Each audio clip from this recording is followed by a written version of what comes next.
Niyanig ng magnitude 4.4 na lindol ang bahagi ng La Union kaninang umaga. Naramdaman ito sa mga kalapit na lugar kabilang ng Baguio City. Yan ang ulat ni Rod Lagusa.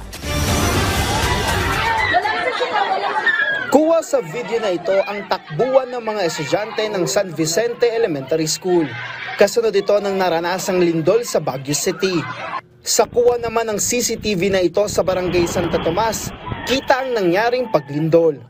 Niyanig ng magnitude 4.4 na lindol ang bahagi ng Pugo, La Union alas 10:30 ng umaga. Downgraded ito mula sa unang naiulat na magnitude 4.8 ng PHIVOLCS. Base sa reported intensities ng PHIVOLCS, naitala ang intensity 4 sa Pugo at Tubao, La Union at sa Baguio City. Ayon kay PHIVOLCS Director Teresito Bacolcol, ang isang magnitude 4.4 ay maituturing na moderately strong na lindol.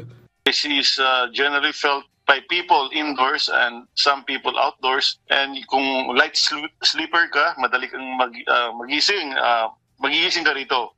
And vibration is felt like may isang passing of a heavy truck, may dumadaan, and then yung hanging objects, chandelier, would swing considerably.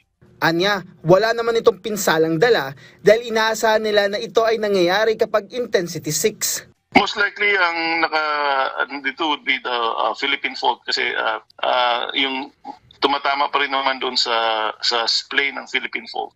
Philippine fault yung source nito. Wala din naman na inaasahan na aftershock ang PHIVOLCS dito. Dahil sa lindol, naglabasan ng mga empleyado ng Baguio City Hall. Kasunod nito, sinuspinde ni Baguio City Mayor Benjamin Magalong ang pasok sa preschool hanggang senior high school sa lungsod. Sa datos ng Baguio General Hospital Medical Center, aabot sa 46 na mga pasyente as of 2 p.m. ang dinala dito. At bilang paghahanda sa posibleng pagdagsa ay naganda ng temporary emergency room ang ospital para masiguro ang pagtugon.